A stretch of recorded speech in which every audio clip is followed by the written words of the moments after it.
Okay, what's going on? You gotta excuse my voice today because I got a little cold.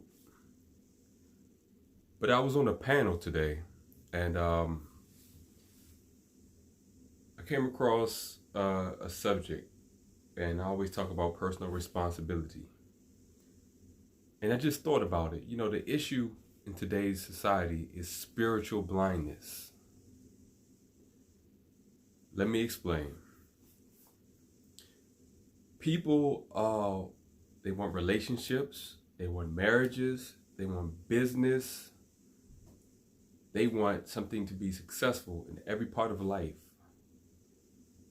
But they miss one key element that protects them from all the negativity and all the bad consequences of immorality, lack of accountability, and all these things. So the issue I bring up is spiritual blindness. Now, I know before we get to what spiritual blindness is, let's talk about the spiritual. And it's interesting because from a non-believing standpoint, there is no universal standard of morality. There are just opinions and preferences. I guess in biblical terminology, let each man be fully convinced in his own mind. And there's one problem with that when you allow each person to determine right and wrong rather than having a universal standard of right and wrong. Now you see what a conflict in relationships, business, and just brotherly and sisterly interaction comes into play. It's like, let's use the concept of today's secular version of marriage. In today's marriage, you have two people. Now, when there's no spiritual foundation on that marriage, you just have a marriage seeking attention, financial gain, and happiness all on an individual basis. There is no foundation built in to actually make them think about one another. So everything breaks down to extortion, usury, lies and deception, manipulation to get what each other wants and deems as happy.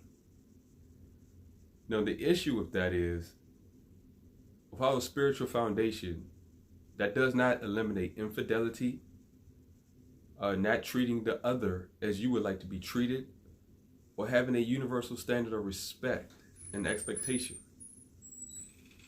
So, those are interesting things. So I want to talk about these things for a second. Now, just in interactions, let's say on the street, or in brotherly and sisterly interactions, people don't have enough value systems to appreciate one another just as an aspect of life. Just as a person who exists. There's no value of life in the society. All of that comes from a spiritual foundation. You can't expect someone to treat you to a standard that you didn't create, that you don't represent. We all understand the frustration of speaking irrefutable, self-evident truth to someone, and they just don't get it. They don't get blatant disrespect, cause and effect, the benefits of personal responsibility, self-improvement, having a code of ethics in how you conduct business and how that protects you from all kinds of circumstances that the non-spiritual person would be blind to because they are focused on the selfishness of greed without seeing a bigger picture. And I just wanted to talk about that because we all get frustrated. I was on a panel today, and one of the most prevalent issues I see, particularly in the Black community, but in the world, is personal responsibility. You can't expect a world that doesn't have a biblical value to express a biblical love, an unconditional love, a selfless love, a sacrificial love. That won't come from the world. In the world, people are lovers of themselves. They will justify any effect, any behavior for the benefit of themselves to the expense of anyone. So, I have to speak boldly on these things because it's a very detrimental problem. I'll start with the men. Men are the leaders. We have to be the example of values so that the children and women can follow. And the consequences of a woman not choosing a spiritual man is that she has no basis to expect that man to treat her on a kind, understanding, appreciative foundation.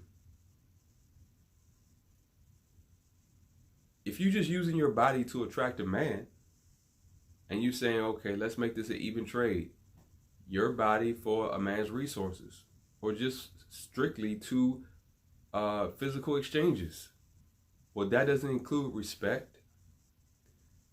That doesn't include the values that keep away detrimental issues from bad choices, like STDs and all of those things, and someone thinking about how you feel, how your actions affect how they feel.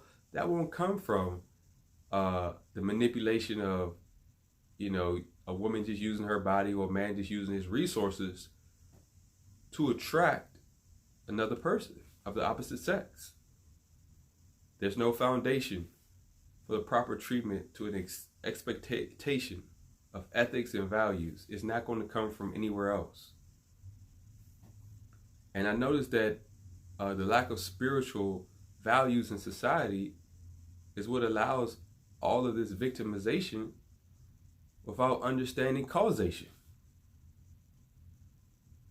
Negative, immoral behavior that go uncorrected doesn't show any love, because you're essentially allowing a person to walk off a cliff with your approval. The whole idea of raising your children, setting a good example in your family, so that you can set a spiritual and moral model of leadership, first given to the people that you want to receive it back from. Interesting enough, among the believers of the church, people don't realize that the first example of a true Christ-like behavior comes in the image of the believer. Don't go to people who don't believe in you expecting them to believe something they can't see living in you. Being reactive, lacking self-control are the same behaviors of the world. And this is why the church is so terrible, because they are just a reflection of the world and what the world values. People are not showing Christ-like values such as correction, a joy for living a holy life, knowing that it protects you from all the consequences of bad, immoral behavior. Knowing that evil never goes rewarded without there being a deception bringing consequences you can't foresee. Evil doesn't get away with anything. You're just waiting for it to reveal itself, often in a very bad, unforeseen way. When you allow anyone to enter into a behavior that is evil, then you can't complain about the results of that evil. Or when you engage people based on the evil within your own heart, you cannot expect any good thing to be produced from that. Like I said in my previous videos, the darkness within attracts the darkness without. Oftentimes we're chasing down and we're trying to explain things to people who are walking in blindness, spiritual blindness. All they see is immediate gratification.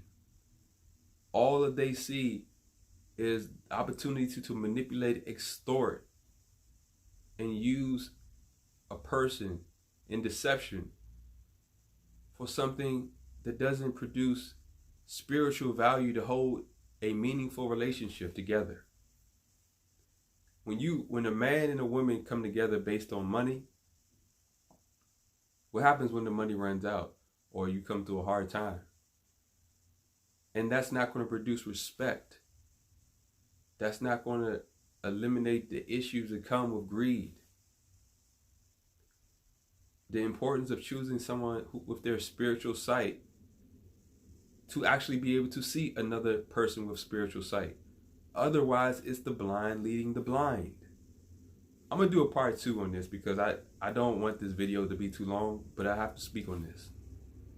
So stay tuned for part 2. If you like this content, subscribe, share. You're not going to get this from anywhere else. You're not going to get the heart and the intent of the heart that leads to all the issues that people are spiritually blind to. Because the world censors content that's based on truth that definitely reveals the nature of God. This content will always be censored. It will never be promoted. It will always come from the low places and be exalted in the ear, person to person, just like it's always been. So stay tuned.